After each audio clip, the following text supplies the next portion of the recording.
नमस्कार, मैं अशोक कुमार पांडे। स्वागत है आपका द क्रेडिबल न्यूज पर। अभी की सबसे बड़ी खबर है कि हौथी ने यह कहा है कि उन्होंने इजराइल के ऊपर अटैक किया है। कल रात को लगातार यह खबर आ रही थी कि उनके कमांडर एक वीडियो करने वाले हैं। फिर उनके कमांडर का एक वीडियो आया और उन्होंने बहुत साफ साफ कहा कि अगर कोई देश ईरान के खिलाफ जंग में अमेरिका और इजराइल का साथ देते हैं या रेड सी का इस्तेमाल ईरान पर हमला शुरू करने के लिए किया जाता है तो हम हस्तक्षेप करने को तैयार हैं, हम लड़ाई में हिस्सा लेने को तैयार हैं। और उसके बाद आज सुबह इजराइल की तरफ से एक ये खबर आई कि हमारे ऊपर यमन की तरफ से अटैक हुआ है। यानी ये जो मिसाइल आई है वो यमन की तरफ से आई है, कहा गया इंटरसेप्ट कर ली गई है। लेकिन यमन की तरफ से बहुत दिनों बाद इजराइल में मिसाइल चली है।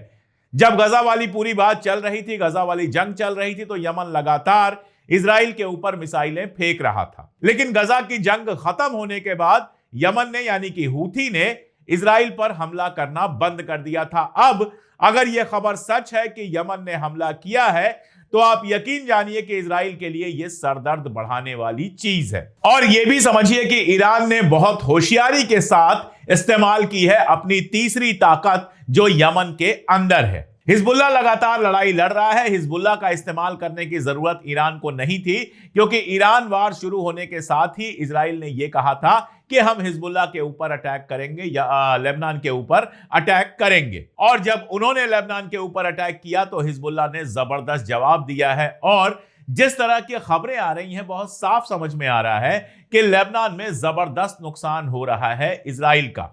जिस तरह के वीडियोस हिजबुल्लाह जारी कर रहा है उसमें पूरे के पूरे मरकावा टैंक को उड़ाने के वीडियो हैं। एक घर के अंदर कई सारे इजराइल के सैनिक दिखाई दे रहे हैं और उसके बाद विस्फोट दिखाई दे रहा है, यानी वो सारे सैनिक मारे गए। खबर यह आ रही है कि इजराइल लगातार हेलीकॉप्टर वहां से भेज रहा है ताकि घायल और मारे गए सैनिकों को वहां से वापस ला सके। और सिर्फ इतना ही नहीं, आज सुबह की खबर अगर सही है, जो अभी कंफर्म नहीं है लेकिन बहुत सारी जगहों से आ रही है, कि इजराइल की एक पूरी बटालियन ने हिजबुल्लाह के सामने सरेंडर कर दिया है। और अब हालत यह है कि गोलियों की आवाज सुनते ही उनकी बटालियनें वहां से भाग रही हैं। लेबनान के अंदर जरूर घरों पर अटैक हो रहा है। मैं बहुत बार बता चुका हूं कि एयर डिफेंस नहीं है, इसलिए वो आसान हो जाता है उनके लिए। लेकिन लिटनी नदी के बॉर्डर का जहां तक मामला है, वहां पर हिजबुल्लाह ने इनको हल्कान किया हुआ है और नॉर्दर्न इजराइल पूरी तरह से वीरान होता जा रहा है। तो एक तो उस फ्रंट पे लड़ रहे हैं, ईरान के साथ लड़ाई चल रही है। ईरान का भी नुकसान कम नहीं हो रहा है। आज भी ईरान के ऊपर बमबारी हुई है, लगातार बमबारी हो रही है। उसके 3 स्टील प्लांट्स पर हमला हुआ है। जहां हैवी वाटर बनता था न्यूक्लियर रिएक्टर के लिए, वहां हमला हुआ है। इसके अलावा रिहायशी इलाकों पर लगातार हमला हो रहा है, ये ठीक है। लेकिन ईरान उतना ही पलट के हमला कर रहा है, ये भी अब क्लियर है। आज तेल अवीव के भीतर हमला हुआ, मैंने सुबह डिटेल में बताया था। हाइफा की एक यूनिवर्सिटी पर हमला हुआ, यह भी मैंने बताया था। तो एक तो ईरान से लगातार हमले हो रहे हैं और यह खबर आ ही चुकी है कि इजराइल के पास इंटरसेप्टर लगातार खत्म हो रहे हैं। यहां तक कहा जा रहा है कि अब सारी मिसाइल्स को इंटरसेप्ट नहीं किया जा रहा है। देखा जा रहा है जो बेहद जरूरी जगहों पर मिसाइलें गिर सकती हैं, जिससे इजराइल का ज्यादा नुकसान हो सकता है, सिर्फ उन्हीं को इंटरसेप्ट किया जा रहा है, बाकी को गिर जाने दिया जा रहा है। यानी ईरानी मिसाइलों के लिए इजराइल का आसमान खुलता चला जा रहा है। और इस समय अगर हूथी भी लगातार अटैक करता है, पहले ही इंटरसेप्टर कम है, तो अब हूथी को भी लगातार इंटरसेप्ट करना मुश्किल होता जाएगा। और हूथी की मिसाइलें रोकने के लिए और इंटरसेप्टर मिसाइलें खर्च होंगी और मुश्किल बढ़ती जाएगी। यह तो केवल एक बात है। दूसरी बात, कल का हूथी का बयान देखिए। उन्होंने कहा अगर कोई देश ईरान के खिलाफ जंग में अमेरिका और इजराइल का साथ देता है। इशारा किस तरफ है? इशारा बहुत साफ है, एकदम क्लियर दिखाई देता है कि यह इशारा सऊदी अरब और यूएई की तरफ है।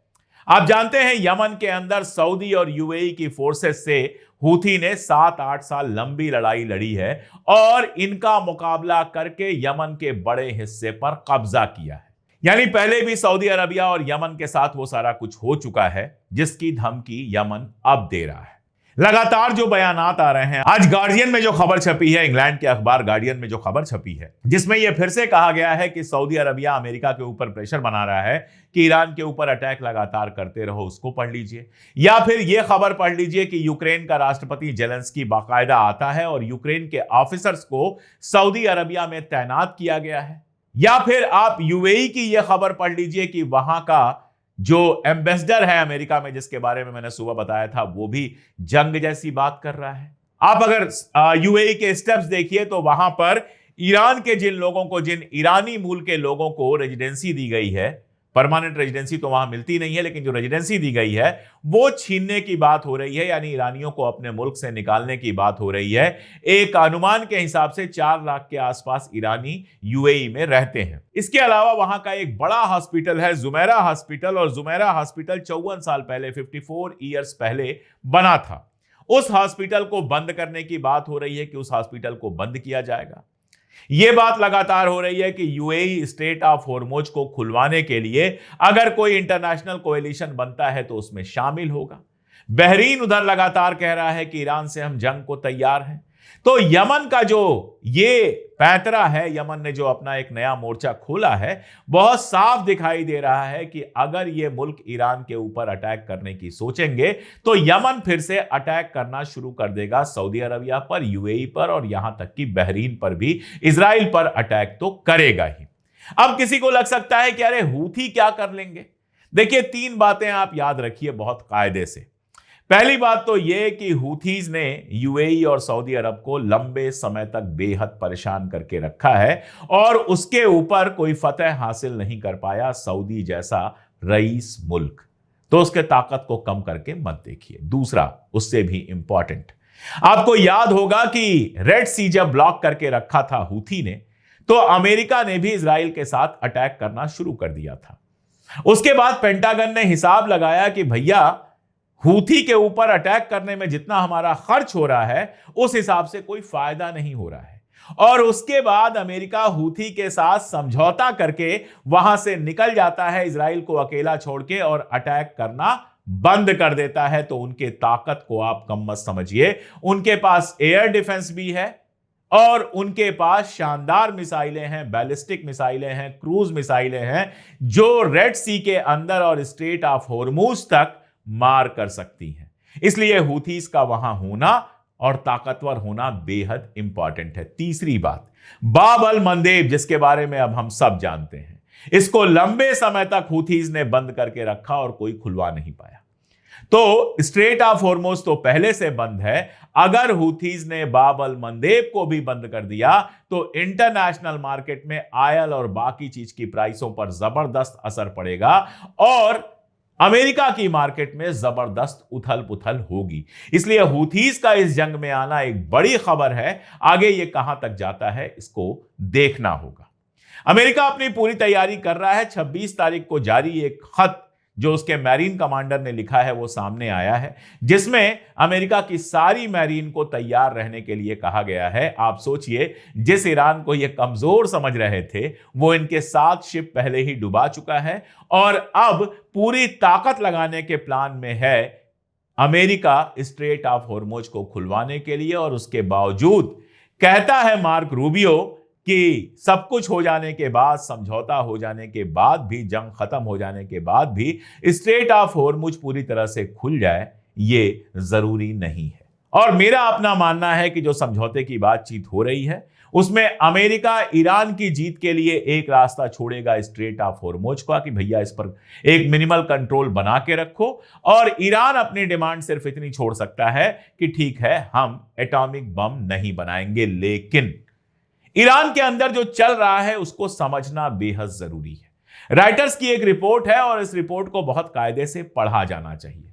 देखिए, जब तक खामेनेई साहब रहे, अली खामेनेई साहब जब तक रहे, तब तक उन्होंने वेपन ऑफ मास डिस्ट्रक्शन, यानी ऐसे हथियार जिससे बहुत सारे लोगों को एक साथ मारा जा सकता है, उनको इस्लाम के उसूलों के खिलाफ बताया।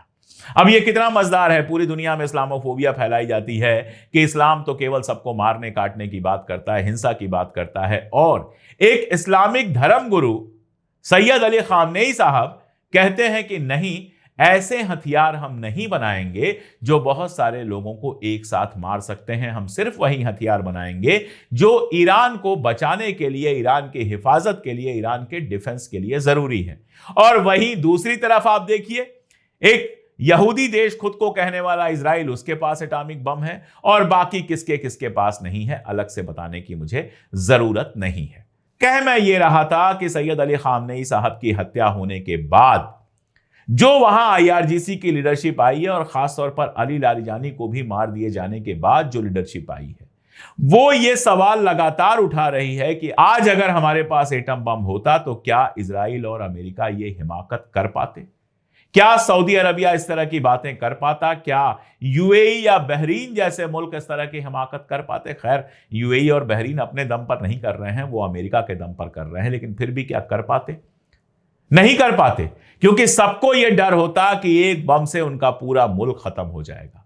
जो ये शोरूम उन्होंने बनाए हैं, ये शोरूम एक बम से उड़ जाएंगे, और इसलिए वहां लगातार ये प्रेशर पड़ रहा है कि न्यूक्लियर बम बनाया जाए। और जितना यूरेनियम है ईरान के पास, डर्टी बम्स तो वो जब चाहें तब एक हफ्ते के अंदर बना सकते हैं। तो सवाल लगातार पूछा जा रहा है कि क्या ईरान ने न्यूक्लियर बम बना लिया है या सारी तैयारी कर ली है कि जब कोई रास्ता नहीं बचेगा तो हम न्यूक्लियर बम बना लेंगे। क्योंकि एक खतरा यह भी है कि अमेरिका या इजराइल ईरान के ऊपर न्यूक्लियर ऑप्शन का प्रयोग करे। ऐसे में फिर लाजिम हो जाएगा कि उनको उनकी ही जबान में जवाब दिया जाए। तो यह सवाल लगातार उठ रहा है कि क्या ईरान ने न्यूक्लियर बम बना लिया है। इसका जवाब आसानी से नहीं मिलेगा, इसका जवाब बहुत बाद में मिलेगा। मैं तो चाहूंगा कि दुनिया का हर न्यूक्लियर बम खत्म हो जाए, लेकिन रूबियो और ट्रंप और नेतन्याहू ने जिस तरह की लड़ाई ईरान में छेड़ी है, हर दूसरे मुल्क को यह लगेगा कि यार न्यूक्लियर बम बना लेते हैं, वरना कभी भी कोई भी हमारे ऊपर आकर कब्जा कर सकता है। तो दरअसल इन्होंने दुनिया को बर्बादी के रास्ते पर ढकेल दिया है। आगे बढ़ूं इसके पहले दो तीन जरूरी बातें। पहली बात तो यह कि जब हमने ईरान एम्बेसी का आपको बैंक अकाउंट नंबर दिया था और साथ में क्यूआर कोड दिया था, तो कई सारे लोगों ने अलग से सवाल पूछा था कि इसमें कोई खतरा तो नहीं है, हमारे खिलाफ कोई सरकारी कार्रवाई तो नहीं हो सकती है। यह सवाल कल पूछा गया भारत के विदेश मंत्रालय के प्रवक्ता रणधीर जायसवाल साहब से, और उन्होंने साफ साफ बताया कि एम्बेसीज डोनेशन ले सकती हैं, यह बिल्कुल लीगल है। इसीलिए आप अगर डोनेशन देना चाहते हैं ईरान एम्बेसी को, तो अगर भारतीय हैं आप, तो इसमें कोई लीगल बाधा नहीं है, आप डोनेशन दे सकते हैं। लोग लगातार डोनेशन दे रहे हैं। हमने जो टी शर्ट्स बनवाई थी, आप जानते हैं, स्टैंड विद ईरान और खामेनेई साहब की जो टी शर्ट हमने बनवाई थी, वो टी शर्ट बेचकर जो भी हमें पैसे मिले थे, उससे उन टी शर्ट से जो भी हमारी आमदनी हुई थी, हमने आपको बताया था कि दवाइयों का एक पैकेट पहुंचाया था और बहुत जल्दी हम दवाइयों के और पैकेट पहुंचाएंगे। आप में से कई लोगों ने पूछा था टी शर्ट कैसे खरीद सकते हैं, तो आप हमारे डिस्क्रिप्शन में जाइए और डिस्क्रिप्शन में हमने टी शर्ट के लिए एक अलग से लिंक दी हुई है, उसको क्लिक करेंगे तो सीधे आप टी शर्ट वाले सेक्शन में पहुंच जाएंगे और वहां से टी शर्ट खरीद सकते हैं। खैर, आगे बढ़ते हैं। एक बेहद इंपॉर्टेंट मीटिंग होने वाली है इस्लामाबाद में, ये 29 और 30 मार्च को। इस मीटिंग में सऊदी अरबिया, तुर्की और इजिप्ट शामिल होंगे, पाकिस्तान तो शामिल होगा ही। ये विदेश मंत्री लेवल की मीटिंग होने वाली है।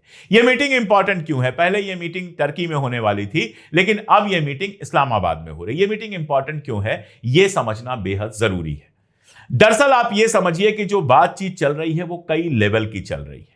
ये जो बातचीत है जिसमें सऊदी, तुर्की, इजिप्ट और पाकिस्तान शामिल होंगे, इस बातचीत में मुझे लगता है कि यह सारा कुछ डिस्कस होगा कि गल्फ कंट्रीज का और इस्लामिक कंट्रीज का क्या स्टैंड होना चाहिए ईरान पर, और वो कैसे इस जंग को खत्म कराने में मदद कर सकती हैं।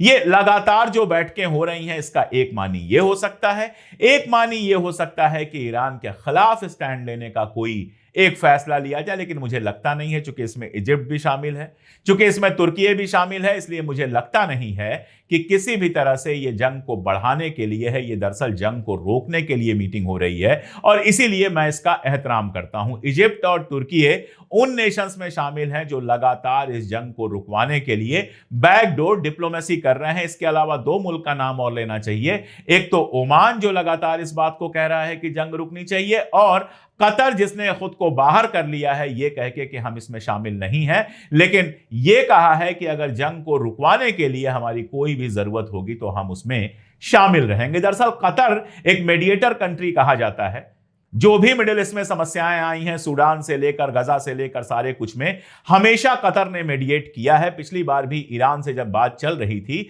अमेरिका की, तो कतर ही मीडिएट कर रहा था, दोहा में बातचीत चल रही थी। लेकिन 12 रोजा जंग जो थी वो एक धोखा थी, और उस धोखे के बाद और फिर जब दोबारा ओमान के सहारे बात हो रही थी, ओमान मीडिएट कर रहा था, फिर धोखा दिया गया। इन दो धोखों के बाद शायद कतर मीडिएटर की भूमिका निभाने के लिए तैयार नहीं है, क्योंकि उसको पता है कि अमेरिका कभी भी धोखा दे सकता है। लेकिन फिर भी जंग रुकवाने के लिए वो अपनी पूरी कोशिश कर रहा है, और मुझे उन कोशिशों का हिस्सा ही ये मीटिंग लग रही है जो इस्लामाबाद में हो रही है। दरअसल आप देखिए, ये जो पूरी जंग है ना, ये सबके लिए तबाही लेकर आ रही है। मिडिल ईस्ट कंट्रीज का सबसे बड़ा खतरा है कि उनका बिजनेस खत्म हो जाएगा। इजराइल के लिए भी ये तबाही लेकर आ रही है। इजराइल आज सारी दुनिया में एक विलेन कंट्री की तरह देखा जा रहा है। कल मैं एक टीवी चैनल पर बाबा रामदेव का इंटरव्यू देख रहा था, और वो कह रहे थे कि खामनेई साहब को मारना गलत था और ईरान को अमेरिका और इजराइल कभी नहीं हरा सकते। ऐसे ही एक वीडियो मैं देख रहा था बिल्कुल नॉर्मल आदमी का, और वो कह रहा था कि पेट्रोल चाहे 5,000 रुपए का हो जाए लीटर, चाहे गैस 10,000 रुपए की हो जाए, लेकिन ईरान अगर इजराइल और अमेरिका को ऐसे ही पीटता रहा तो मुझे बड़ा अच्छा लगेगा। वो भी हिंदू था और सामान्य सा आदमी था। ये तो हिंदुस्तान की बात है। हारिज ने यह खबर छापी है, जो इजराइल का बहुत जरूरी अखबार है, उसको पढ़ना चाहिए। उसने यह खबर छापी है कि अमेरिका के जो ज्यूज हैं, जो यहूदी हैं, वो इजराइल से बेहद नाराज हैं, और उनका बड़ा हिस्सा अब चाहता है कि इजराइल अपनी हद में रहे और इजराइल ये हरकतें बंद करे। अपनी हरकतों से दुनिया भर के ज्यूज को खतरे में डाला है बेंजामिन नेतन्याहू ने, इजराइल के प्रोजेक्ट को खतरे में डाला है, और इजराइल के वजूद को खतरे में डाला है। यह ईरान का सबसे बड़ा हासिल है कि गजा के बाद ईरान ने इजराइल का असली चेहरा सारी दुनिया को दिखा दिया है। इसीलिए ईरान को सारी दुनिया से सपोर्ट मिल रहा है। इसीलिए ईरान को सारी दुनिया से सपोर्ट मिल रहा है। द इकोनॉमिस्ट जैसी मैगजीन, जो हमेशा प्रो इजराइल रही, उसने अपना कवर छापा है, और कवर पे वो कहती है एडवांटेज ईरान, यानी अभी तक की जंग में ईरान आगे चल रहा है। और यही बात मैं आपसे कह रहा हूं बार बार कि गिरे हुए मकानों से, खंडहरों से, इनसे जंग नहीं जीती जाती है। जंग जीती जाती है हौसले से, जंग जीती जाती है ताकत से, और जंग जीती जाती है इस बात से कि आपके लोग कितना खतरा उठाने के लिए तैयार हैं, कितना बर्दाश्त करने के लिए तैयार हैं। सुबह मैं एक वीडियो देख रहा था, यह खर्ग आइलैंड का वीडियो था। आप इस वीडियो को देखिए, पीछे आग लगी हुई है और एक ईरानी बच्ची आराम से झूला झूल रही है। ऐसा नहीं है कि ईरानी दुखी नहीं है। जिसका घर टूटता है उसका दर्द वही समझ सकता है जिसने कभी यह सब झेला हो। जिसका बच्चा मरता है, जिसका बाप मरता है, जिसके घर वाले मरते हैं, उसका दर्द समझना आसान काम नहीं होता है। यह दर्द ईरानियों के सीने में है। लेकिन अपने वतन से जो मोहब्बत है, अपने वतन के साथ खड़े होने का जो जज्बा है, और जो यह खदशा है, जो डर है कि अगर इजराइल और अमेरिका जीत गए तो ईरान का वही हाल होगा जो इराक का हुआ था या फिर अफगानिस्तान का हुआ था, वो उन सबको एक करता है, और वो बड़ी से बड़ी मुश्किल उठाने के लिए तैयार हैं। और इसीलिए बाकी सब बातें एक तरफ, लेकिन अमेरिका और इजराइल ईरान को हरा कभी नहीं पाएंगे, चाहे जितनी भी सेना इकट्ठा कर लें। फिलहाल अभी मेरे पास ये अपडेट्स थी मैंने की। आगे भी जैसे जैसे अपडेट्स आती रहेंगी मैं लगातार करता रहूंगा। जुड़े रहिए हमारे साथ, देखते रहिए हमारे वीडियोस और हमारी ताकत बनिए। आज के लिए इतना ही, बहुत शुक्रिया।